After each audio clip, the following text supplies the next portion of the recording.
제11차 캄보디아 단기 선교 7박 8일의 일정을 마치고 여러분과 함께 예배하는 지금 저의 마음은 특별한 감동과 감사 그리고 기쁨과 안도감을 느끼고 있습니다. 저로서는 네 번째였던 이번 캄보디아 단기 선교는 예전과 비슷하면서도 아주 특별한 다른 점이 있었습니다. 첫 번째는 준비 기간이 그 어느 때보다도 힘들었다는 것입니다. 캄보디아 선교학교를 준비하고 추진하는 7주에서 8주 동안 정말 큰 고민거리들 그리고 풀리지 않는 문제들 그런 것들이 참 많이 있었습니다. 그래서 저 개인적으로 이런 상태로 어떻게 선교를 떠날 수 있을까 탄식하게 되는 그런 시간들이 많이 있었습니다. 그런데 그렇게 떠난 7박 8일의 일정은 우리 인간의 계획을 뛰어넘는 하나님의 감동케 하심을 느끼는 시간이었습니다. 두 번째로 이번 선교는 가장 눈물이 많은 선교였습니다. 사역 첫날부터 눈물이 터져 나왔습니다. 우리와 함께 춤추며 찬양했던 캄보디아의 청소년들, 그리고 그저 제가 보기에는 가위바위보만 해준 것 같은데 그게 뭐가 좋다고 예쁜 꽃을 꺾어다 주면서 미소 짓는 아이들을 생각하면서 또 단원들끼리 평가하는 자리에서 우리는 감동을 나누며 눈물을 흘렸습니다. 내가 이런 울보들과 함께 온 건가? 선교단원이 딱 둘로 나눠졌습니다. 울리는 사람과 우는 사람. 그런데 한국으로 떠나기 직전 선교단원 한 사람 한 사람과 포옹을 하시던 우리 이희경 선교사님, 이희경 권사님의 눈에서도 눈물이 흘러내렸습니다. 저로서는 우리 권사님의 눈에서 처음으로 보는 그런 눈물이었습니다. 한 번의 포옹으로 아쉬웠는지 아니면 울리려고 그랬는지 우리 청년들이 2번, 3번, 4번 끝나지가 않는 거예요. 결국 선교사님의 눈에서 눈물이 떨어졌습니다. 이러다가는 끝이 없겠다 싶을 정도였어요. 이렇게 눈물이 많은 선교 여행이었기 때문에 또 웃을 일이 가장 많은 선교 여행이었습니다. 특히 다니엘이 사자굴에 갇힌 이야기를 공연하면서 한국 전통의 북청사자를 등장시켰습니다. 호산나 교회 우리 박효준 선교사님 얘기로는 아니 무슨 성경 이야기를 개그 콘서트보다 더 재밌게 하냐 이런 얘기를 해주셨습니다. 중간에 북청사자들이 조금 미치더라고요. 더 이렇게 과격한 모습으로 이게 도대체 다니엘을 잡아먹으려고 하는 건지 애들을 잡아먹으려고 하는지 분간이 안 되는 그런 오버 연기로 굉장히 많은 박수를 받았습니다. 세 번째는 지난번 선교 여행 때도 느꼈지만 특히 지난 일주일 동안 생생하게 느꼈던 것인데요. 정말 기도의 힘이 우리를 떠받치고 있구나 라는 것이었습니다. 아침마다 큐티를 하면서 그리고 현지 목사님들, 그러니까 캄보디아 목사님들 그리고 선교사님들의 간증을 듣고 이야기를 나누면서 기도하는 동안 우리가 하는 여기서의 이 기도가 지금 한국에서 신촌에서 우리를 위해서 드리는 그 기도와 합류가 되어서 우리의 사역을 그리고 우리를 지탱해주고 있다는 사실을 아주 깊이 느낄 수 있었습니다. 그런 의미에서 함께 기도해 주신 여러분 모두에게 진심으로 감사드립니다. 일주일 전 바로 이곳에서 예배하며 파송받았던 우리가 살아서 다시 예배의 자리로 돌아와 하나님의 집 우리 창천교회에 함께 있을 수 있으니 얼마나 감사한지 모릅니다. 바로 이 시간 그리고 이 자리를 저는 얼마나 간절히 기다렸는지 모릅니다. 그래서일까요? 캄보디아에서 선교사역을 하는 중에도 오늘 본문의 말씀이 떠올랐습니다. 아무리 힘든 사역을 하고 있어도 제가 세계 어느 곳에 가 있어도 목요일이면 득달같이 문자가 옵니다. 목사님, 설교 본문과 제목을 주십시오. 사무실에서 오는 문자입니다. 아무리 바빠도 생각을 해야 돼요. 내가 이 순간 내가 붙잡을 수 있는 말씀, 이번 주일 우리 청년들과 함께 붙잡아야 할 말씀은 뭘까? 여러분, 아직 전기가 들어오지 않는, 그리고 주일에 예배를 인도하실 목사님이 없어서 토요일에 다른 곳에 계신 목사님이 임시로 오셔서 예배를 드리는 어느 마을의 허름한 예배초소, 그곳에서 사역한 시간을 떠올리면서, 그리고 우리 창천교회를 떠올리면서 제가 고른 말씀은 바로 오늘의 말씀입니다. 그리고 오늘 본문은 이렇게 시작됩니다. 만군의 여호와여, 주의 장막이 어찌 그리 사랑스러운지요. 내 영혼이 주의 궁정을 사모하여 쇠약하며 내 마음과 육체가 살아계시는 하나님께 부르짖나이다.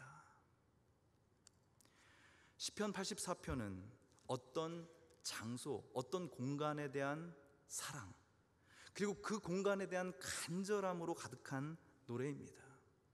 그 장소는 1절에 보면 주의 장막 이렇게 나와 있고, 2절에 보면 여호와의 궁정, 10절에는 주의 궁정, 4절에 보면 주님의 집 이렇게 나와 있습니다. 주님을 예배하는 곳이죠. 유한한 인간이 결코 하나님의 하나님 되심을 경험할 수 없는 인간이 주님의 임재를 경험할 수 있는 곳, 주님을 찬양하며 예배할 수 있는 곳을 그리워합니다. 그곳이 너무 가고 싶어서, 그곳에 있고 싶은 마음이 너무 간절해서 병이 날 지경이에요. 흡사, 연인이 보고 싶은데 보지 못해서 끙끙 앓고 있는 사람처럼 그렇게 가고 싶어하는 곳이 바로 주님의 집, 주님의 장막이라는 것입니다. 바로 그 공간에 대한 사랑, 바로 그 장소에 대한 어쩔 수 없는 사랑이 구구절절 이 노래에 나타나고 있습니다.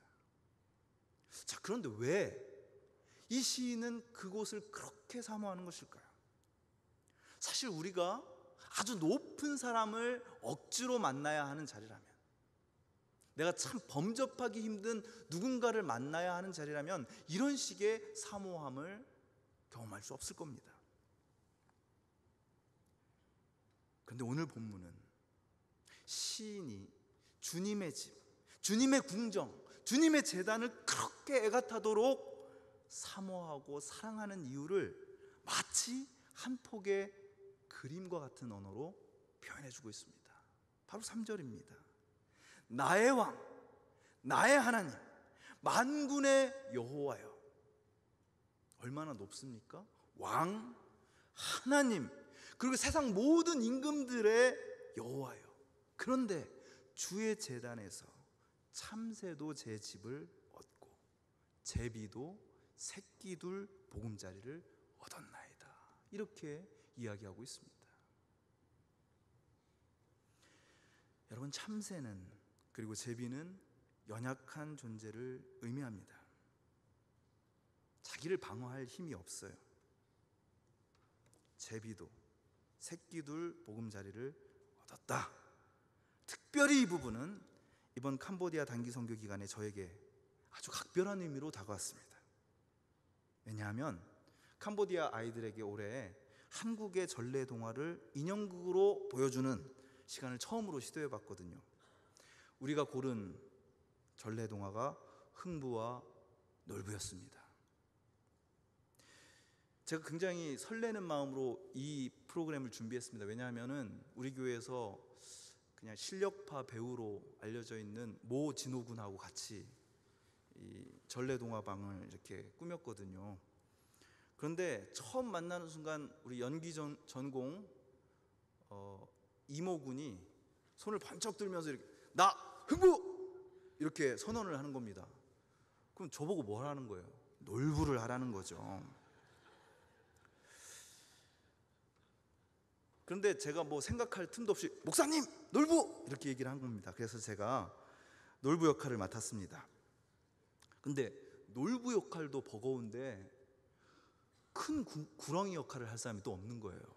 어차피 뭐 인형극이니까 제가 놀부 하다가 또 그 다음에 큰 뱀도 하는 거예요. 그래서 제비와 새끼 제비와 그 보금자리를 위협하는 큰 뱀의 역할까지 제가 맡았습니다. 왜 나는 매번 이렇게 악역을 맡아야 할까? 뭐 내가 잘 어울리나? 그런 생각까지 했어요. 제가 열연을 했습니다. 근데 막 여기에 이런 헤르페스도 나오고 그랬거든요. 그랬더니 어떤 우리 선교단은 얘기해요. 목사님 닮은 사람이 있어요. 히틀러요. 막 이렇게 얘기를 하더라고요. 제가 경악을 금치 못했습니다. 어떻게 목사한테 그런 얘기를 할 수 있나? 그랬더니 막 아닌가? 다른 사람이에요. 그러면서 찰리 채플린이요. 뭐 그렇게 얘기를 했어요. 찰리 채플린이 히틀러 연기했거든요. 그래서 제가 이걸 계속 열심히 해야 되나 심각한 고민에 빠지기도 했습니다. 자, 그런데 나중에 역할이 또 하나 추가됐어요. 뭐 1인 3역들을 저희가 했습니다. 정신이 없었어요. 제비 역할까지 제가 맡았습니다. 할 수 없어요. 사람이 부족하니까 여러분 내년에 제발 많이 좀 가주시길 바랍니다. 1인 3역을 했습니다. 근데 연극이 딱 인연극이 시작되니까 끼가 발동했어요. 원래는 그냥 이 앞에서 막 제비 뭐 이래야 되는데 짹짹짹 그래야 되는데 가만히 있을 수가 없습니다. 제가 제비를 들고 한참 몰입해서 인연극을 보고 있는 아이들에게 다가갔어요. 관객들에게. 뭐 그런 거 뭐 유명한 배우들은 다 하는 거잖아요. 그렇죠?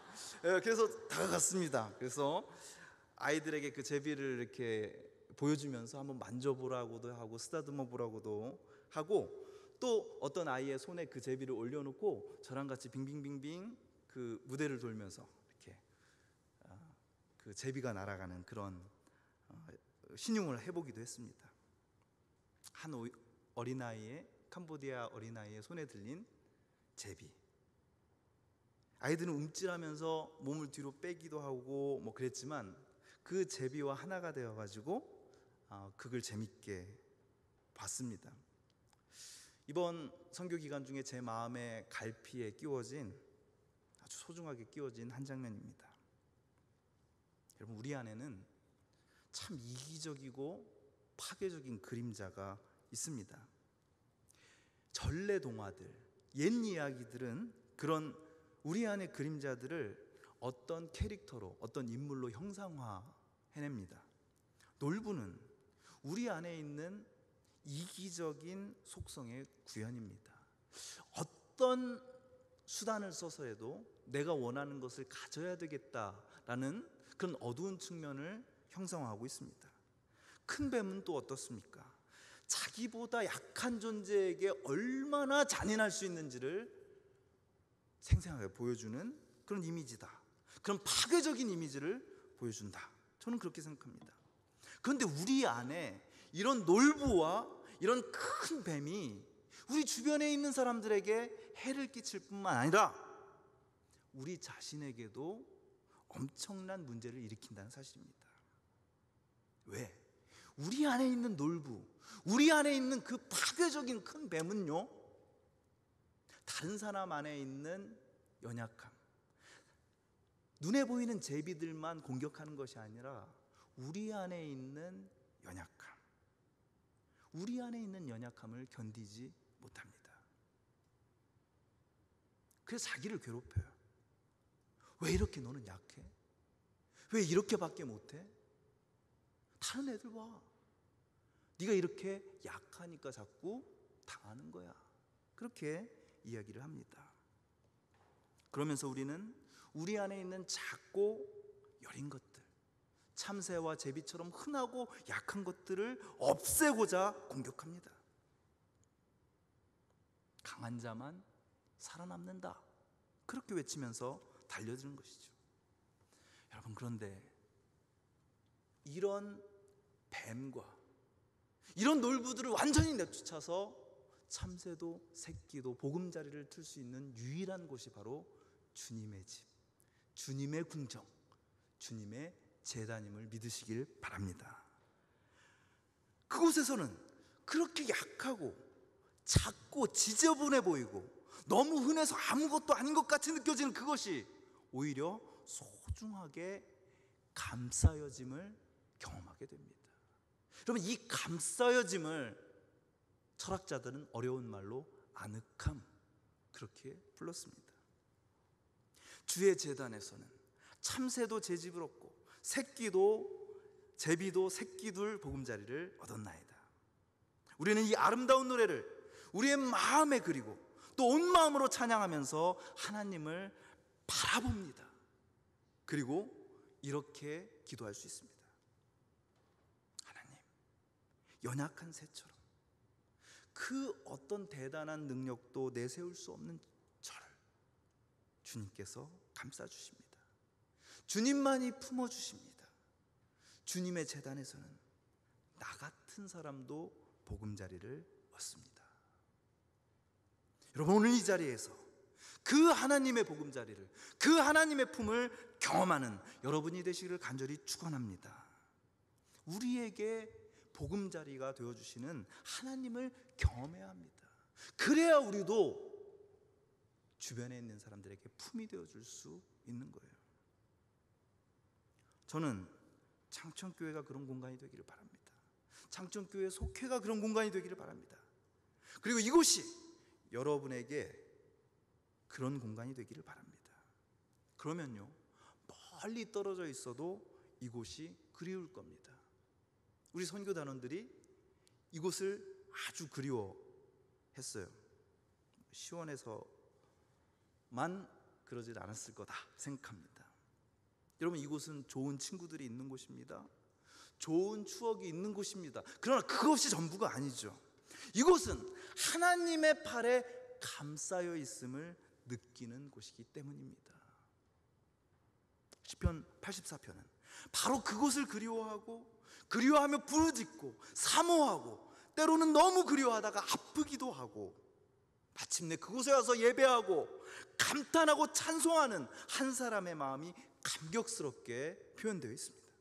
5절에 보면 그 사람은 마음의 시온의 대로가 있는 사람이다, 이렇게 얘기하고 있어요. 그 마음이 항상 하나님을 예배하는 그곳을 향해서 쫙 뚫린 고속도로처럼 되어 있는 거예요. 새 번역은 이 구절을 이렇게 번역합니다. 주님께서 주시는 힘을 얻고 마음이 이미 시온의 순례길에 오른 사람들은 복이 있습니다.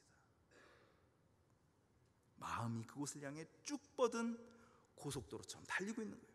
당장이라도 그곳에 있고 싶습니다. 근데 여러분의 현실은 어떻습니까? 그러기가 너무 어려울 때가 많죠. 6절은 그것을 그들이 눈물 골짜기로 지나갈 때 라는 말로 표현하고 있습니다. 마음은 하나님과 함께 있고 싶어요. 생각으로는 하루에도 여러 번씩 하나님을 예배하고 찬양하고 싶다. 그런데 회사에서, 학교에서, 가정에서 경험하는 현실이 너무 그와 상반된 겁니다. 눈물골짜기라는 표현 확 와닿지 않습니까? 그런데 이게 사실은 딱 맞는 번역은 아닙니다.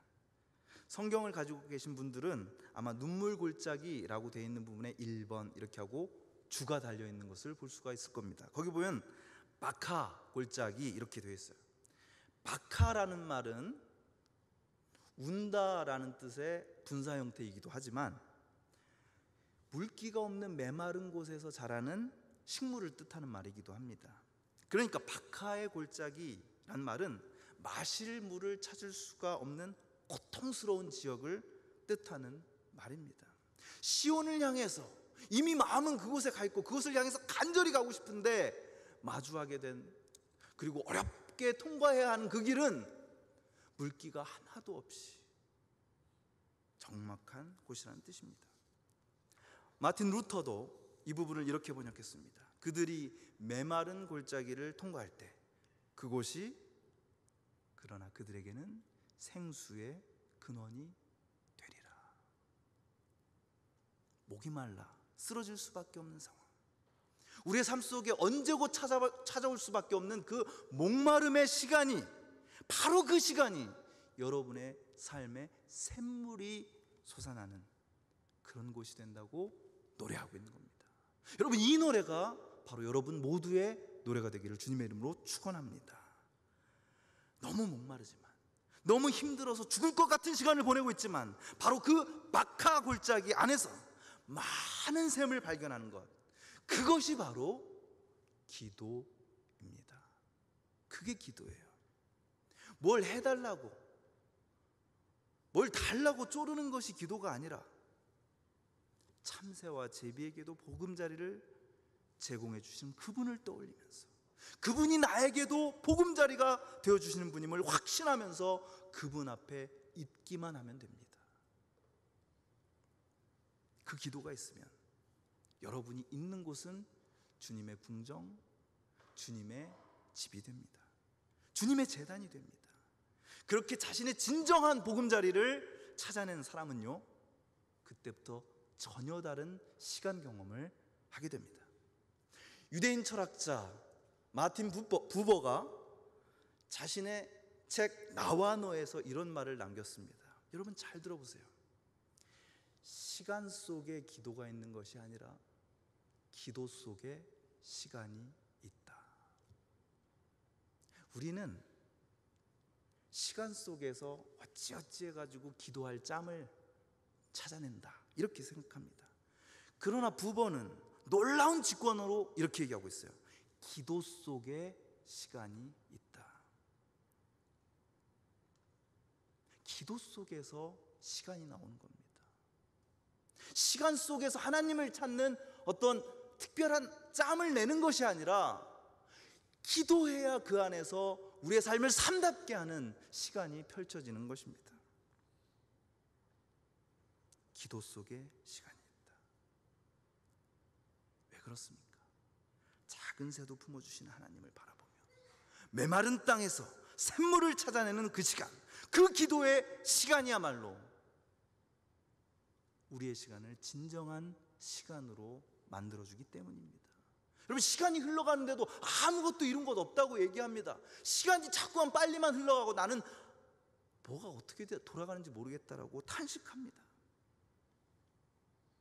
우리는 시간이 어떤 불변의 상수이고 기도는 거기 어디쯤 끼어 있는 것처럼 생각합니다. 그게 아니에요. 기도가 중심이고 그 중심에서 참된 시간이 펑펑 솟아나오는 줄 믿으시길 바랍니다. 이 놀라운 시간 경험을 오늘 시편은 이렇게 노래합니다. 주의 궁정에서의 한날이 다른 곳에서의 첫날보다 낫다. 여러분 믿으십니까?